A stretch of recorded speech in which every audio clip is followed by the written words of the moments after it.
कई दिनों से मालिनी के दांतों में बहुत दर्द हो रहा था, लेकिन वह ऑफिस के चक्कर में वहां जा ही नहीं पा रही थी।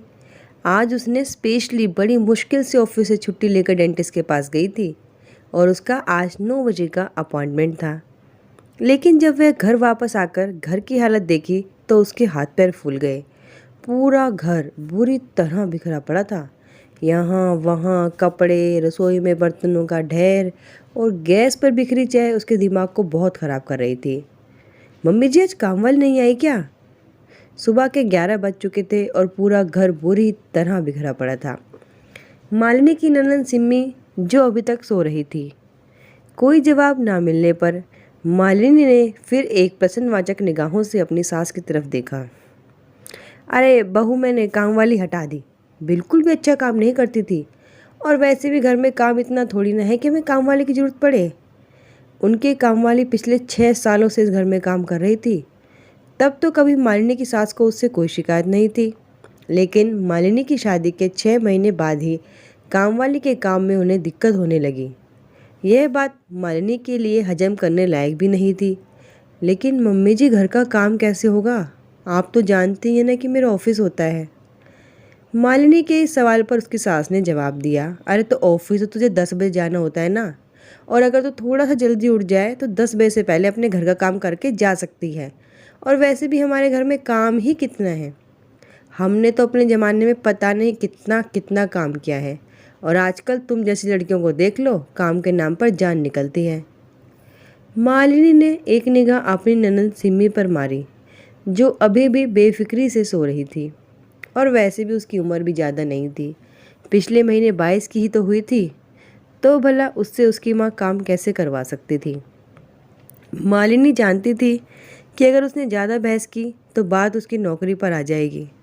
उसकी सास पहले भी उससे कई बार बातों बातों में नौकरी छोड़ने की हिदायत दे चुकी है।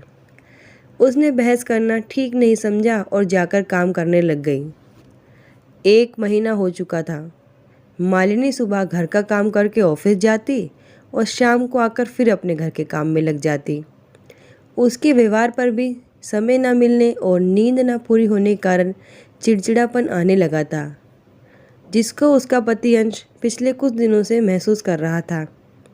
अंश भी जानता था कि माँ से बहस करने का कोई फ़ायदा नहीं है। अंश मालिनी की नौकरी भी नहीं छुड़वाना चाहता था, क्योंकि मालिनी की तनख्वाह का एक बहुत बड़ा भाग अंश के घर खर्च में सहयोग करता था। आज भी मालिनी जल्दी अपने घर का काम निपटा रही थी, क्योंकि उसे ऑफिस जाने में देर हो रही थी। इसी जल्दबाजी में उसका पैर बाथरूम में फिसल गया और उसके पैर में मोच आ गई। डॉक्टर के पास ले जाने पर डॉक्टर ने उसके पैर पर प्लास्टर बांध दिया और 1 महीने का बेड रेस्ट करने की सलाह दी। पैर में बंधे प्लास्टर के कारण मालिनी अपनी जगह से हिल भी नहीं पा रही थी, और अब शुरू हुई उसकी सास और ननद सिम्मी की असली मुसीबत। अब दोनों माँ बेटी को सारा दिन घर का काम करना पड़ता था और साथ साथ मालिनी की सेवा भी करनी पड़ती थी। अब मालिनी की सास और उसकी ननद दोनों को ही घर का काम करने की आदत तो थी नहीं, क्योंकि आप तो जानते ही हैं ना कि उन्होंने वर्षों पहले ही अपने घर में काम वाली लगा रखी थी, और मालिनी के आने के बाद तो उन्हें घर में काम दिखता ही नहीं था, और इसलिए शायद उन्होंने काम वाली भी हटा दी थी। हफ्ते भर में ही उनकी हालत ख़राब होने लगी और दोबारा घर में नौकरानी लगाने की बात जोर पकड़ने लगी। लेकिन इस बार अंश अड़ गया कि आपने तो कहा था हमारे घर में ज़्यादा काम नहीं है, तो फिर काम वाली की क्या ज़रूरत है। और वैसे भी अब तो आप काम करने के लिए 2-2 लोग हो गए हो, काम वैसे बट गया है। अंश की माँ के पास इस बात का कोई जवाब नहीं था, और असली मुसीबत उनके सामने तब आई जब अंश ने महीने भर के खर्च में आधी रकम ही दी।